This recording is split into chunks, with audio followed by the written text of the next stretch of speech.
courtesy. Secretary Yasai of my government, General Esperon rather, Secretary of is my National Security Advisor. Hifiben Matiao, it's pronounced if by Ben Matiao, the first ambassador to the Philippines, Rabbi Elijah Azaria, the Rabbi Elihu Azaria, that's how it's pronounced. Mr. Rosenberg, Mr. Lee Blumenthal, the Director of the Jewish Community in the Philippines, ladies and gentlemen. I came here with a prepared speech so that we can be together and meet to share the blessing of the day for the Rosh Hashanah. But more than that, I will not read my prepared speech. I would rather just deliver maybe what my presence here. Well, it was a compelling one. First, because I'd like to greet you on your holiday, and second, because I would like to apologize. And it comes from the heart. You know, I have been mayor of Davao City for the last 23 years. Then I was a congressman, a member of the assembly. Then also I was vice mayor to my daughter. And before that, I was 10 years a prosecutor in court. You know, it's my character. And I'm easy to, that's what I am. I mean, I am I and you are you. And God created me to be in this way, I suppose. But one day, when I was coming home from Laos, I was a bit tired. We were on the plane. We arrived at 2 o'clock in the morning from the ASEAN summit. And part of the briefing was really that I was pictured by the media guys, especially those who are against me, on the political side, the other side of the fence, that I was portrayed and pictured as Hitler. And so, true to my character, actually, I am one who would never say, no, I am not that. I just would write on this and say, okay, I'm a Hitler and I will murder these 3 million drug addicts. But in doing so, I mentioned the word Jewish. And that was what was terribly wrong. And for that, I apologize. But I have never...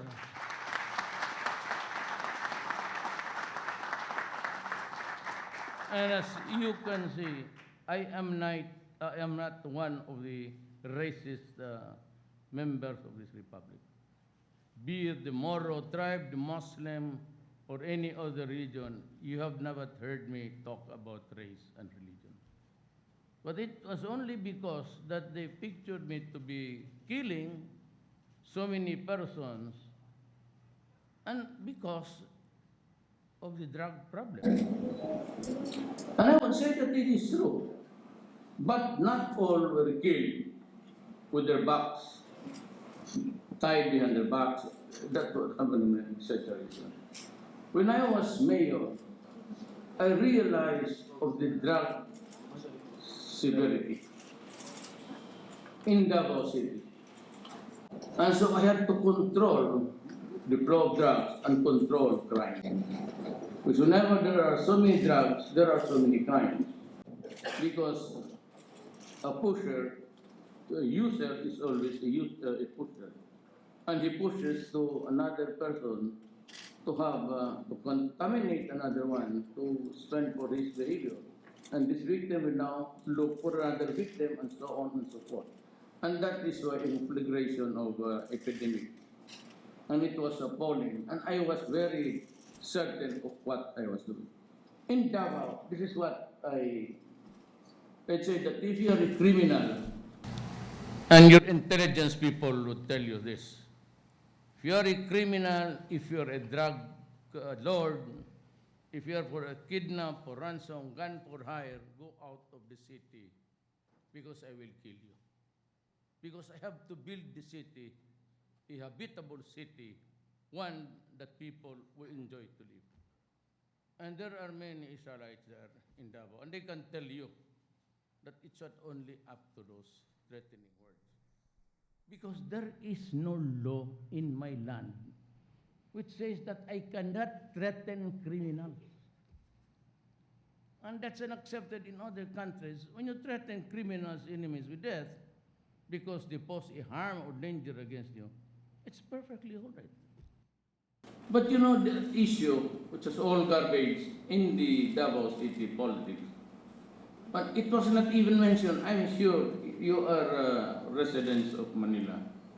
And I was there during even you might have listened to the debates politically. You have not heard any issue about extrajudicial. It was a non-issue to me. And even during the debates, no candidate ever came up with that issue. But when my rating went up, and I was already #1 and a viable candidate for the presidency, they dished out that garbage over. It is true, I'm very strict.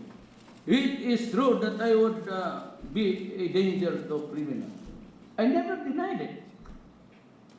And when I became president, until I was able to squeeze everyone, that the naked truth came out.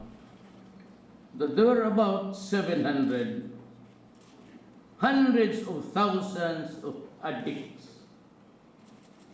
And we have stopped counting because I'm waiting for the final report, because it would reach a 1 million mark. Now remember, if you have been a resident of this place 3 years ago, you must have heard General Santiago said that we have already 3 million drug addicts. If you add that to the 1 million I am expecting to be the incremental increase of all of those years, I would have about 4 million drug addicts. When I was in Laos, I had a talk with Widodo, President Widodo.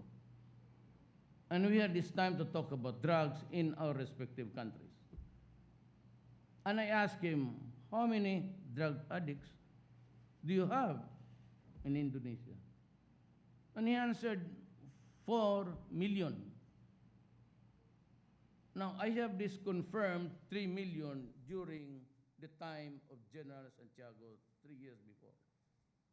And I was just playing with my mind that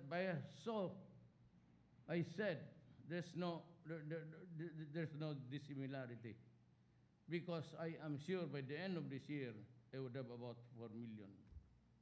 Indonesia is a big country. It has 3 great islands, and it has 240 million people. The Philippines is an archipelago, scattered islands, then also have 4 million of a population of 1,400,000. How am I supposed to do? What else could I be? Except to be threatening, and maybe they might just be afraid and stop. It could be a deterrent, if you may. Stop, I said. Because when I became president and squeezed everybody, turns out, no, you saw on TV, every people, thousands of them in every city in the Philippines, lining up, surrendering, and seeking to be cured. But, you know, in the meantime, I was taking a hard stance. And it will be until the last pusher is taken out of the streets. It will be relenting, and I will not stop, even if it take me the whole of the 6 years of my term. I am putting on the table, at risk, my life, my honor, and the presidency itself. Means nothing to me. If I'm taken out of office, fine. So long as I just say that I will do my duty and do what I promised to the people. I will stop corruption, drugs, and criminality. And my God, if I have to die doing it, I will anytime. That's what I promised to the people, and it is a sacred promise. I will do it. And I will not stop despite the hypocrisy of the European EU and America and Obama. No, they seem to refuse to understand. I became president midterm. What is left of the money of the government after the election of last June is only good for maintenance, MOOE. Nothing else. And I would say that, why is Duterte killing them? Why does not he build so many rehab centers so that they can be cured? And I said, and despite of my explanation, it was never carried by media. Neither in the domestic or, what I have said, men judge best when they condemn. So whatever reason you give, it's none. It's of no moment to them. I said, I do not have the money. We're preparing now this budget for implementation of next year. That's what your government does. And this budget that I am operating on was prepared the other year by Aquino. But he never foresaw the problem until I became president of June last year. It was then we realized that there are really millions and millions of drug addicts. And this will destroy the country. I am very sure of that. 4 million scattered around the Philippines with congressmen, governor, mayors, 11 generals, judges in the list. It's either they are on the take or the generals are doing it themselves. So when I became president, I fired 6 generals of the Philippine National Police. And I warned them that I will really kill you if you do it. You continue with your business, I will kill you. Because there is no other way to do it. In face of this barangay that is the smallest political unit, it's the barangay, then the municipality, then the city, the province. There are 6,000 barangay captains doing their own thing, manufacturing shabu. How am I supposed to deal with? Sometimes I'm tempted really to declare martial law. But it is not feasible. They say, we're fine. That's why I declared a state of lawlessness.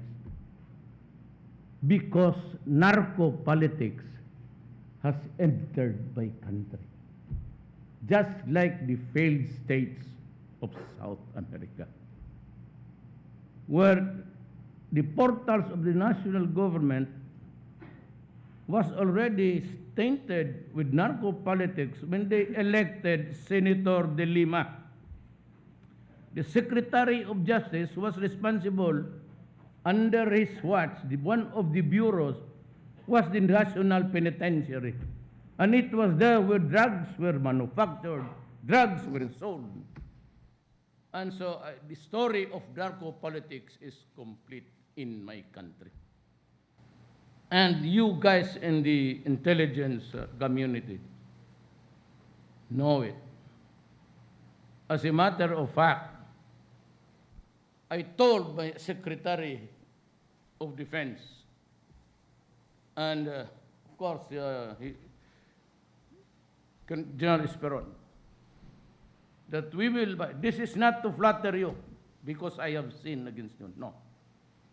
I have apologized And you accept it, fine. If you don't, I'm really very sorry. It was not intended. It was just a mental slip of the numbers of 3 and Hitler. It had nothing to do with the memories of the Jews. Because in my country, we do not tinker memories of our ancestors. That's a no-no. It was just the play of my tongue. Hitler's was the number. And I said, I would not hesitate to kill this idiot. Yeah, I really will. What's the problem about that? Because if I don't interdict the problem now, then I will have a failed state by the next generation. I would have compromised. You know, a drug addict first begins to steal in his own house. He begins to steal on some other people's house. He gets things that somebody else's own. And then there was a rampaging crime. There is a social dysfunction, a family dysfunction start with, a social function in your place, then it places everybody in danger.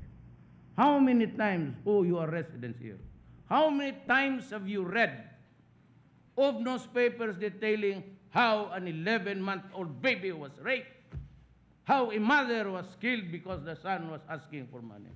You are not a stranger to that news. I am very sure of that.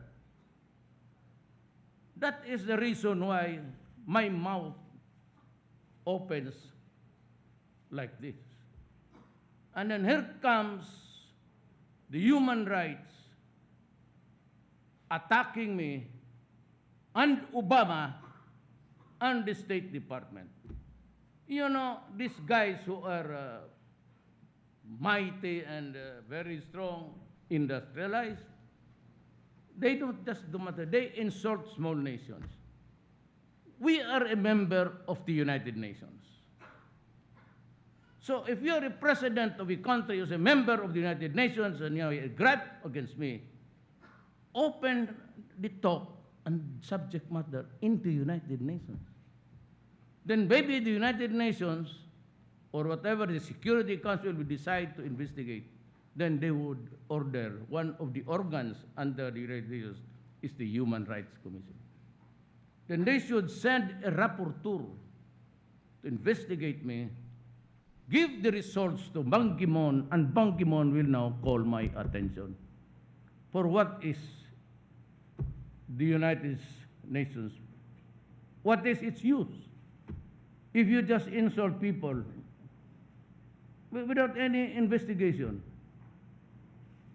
I've only said, go, arrest them. And if they present a violent resistance, and if you are the policeman or military man, and your life is in danger, kill them. I just came from the hospital. I just came from another. I lose 2 policemen a day. Is that really extrajudicial killing? Why would I allow even one single policeman to die if I'm into it? You might shoot people at a distance. You need not really go near him and have yourself slaughtered too. And the problem is, I'm very emotional because America has certainly failed us. Instead of being a friend, it's election time.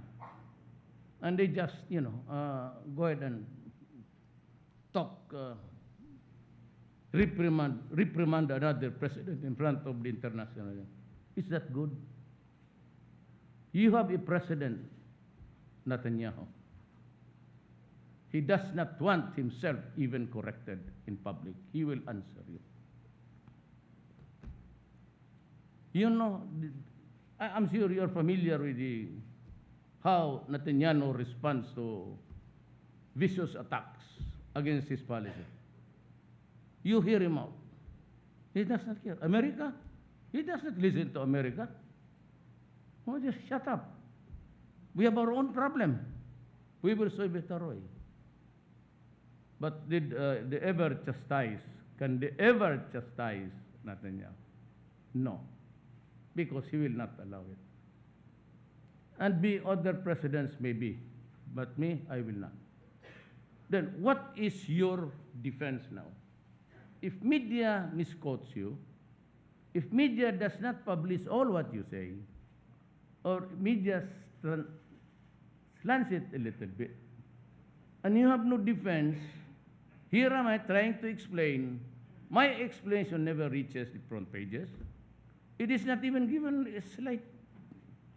All they want is, they don't even know the feelings of the Filipinos or my feelings. They worried of the feelings of EU, Obama, and the human rights. They are worried about how these guys feel towards the Philippines, when after all, they do not really care. And that is why I said, if this is what happens now, I will be reconfiguring my foreign policy. Eventually, I might, in my time, I will break up with America. I would rather go to Russia and to China. At least, even if we do not agree with their ideology, they have respect for the people. Respect is important. And that is why I'm here. I really came here to say I'm sorry, because I respect the Jewish people. For the life of me, you have never heard a single word. As a matter of fact, my wife is a Zimmerman. She was a descendant of an American Jew. Zimmerman.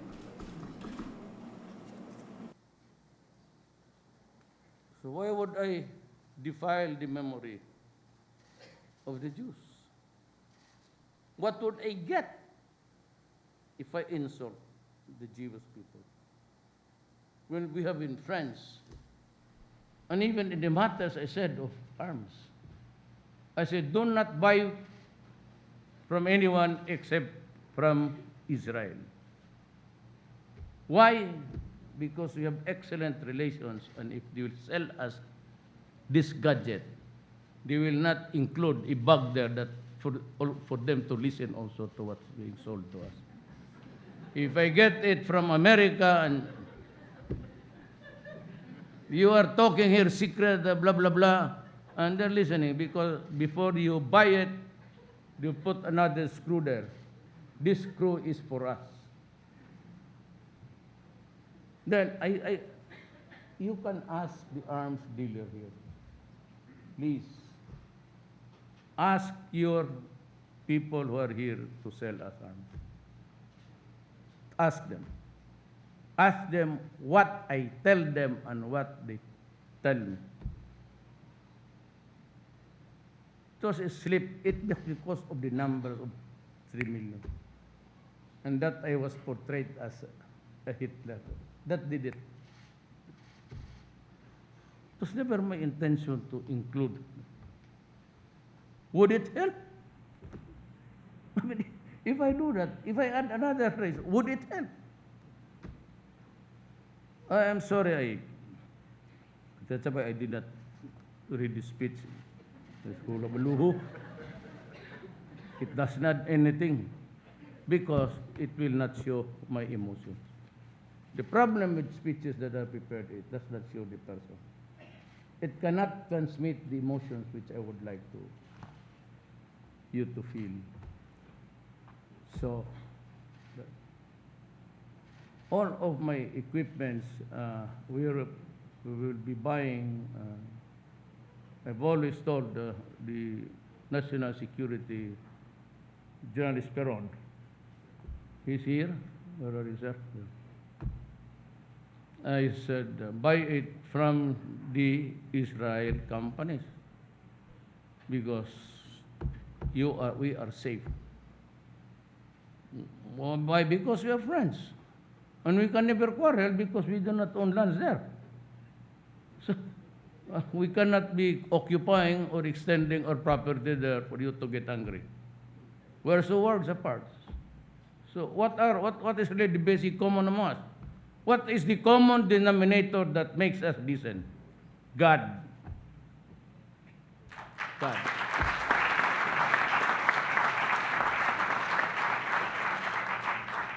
We believe in righteousness. We believe in karma. We believe that at the end of this earthly, we all go to our Maker. That has been instilled in us kindergarten when I was only 5 years old. I could not have nurtured an idea of slurring even again.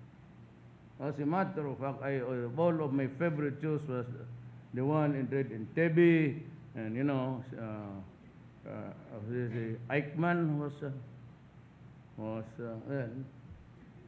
those are the things that I read because I am a marvel in this kind of thing. So again, I cannot. It's the birthday of she's flying in, my wife. I also, I'm sorry I cannot stay long with you. I want to go on with my speech and tell you my life, but it's not possible. I have to leave because the plane has landed, and I promised her a dinner. So I have to say, please accept my apology, and it will never happen again. And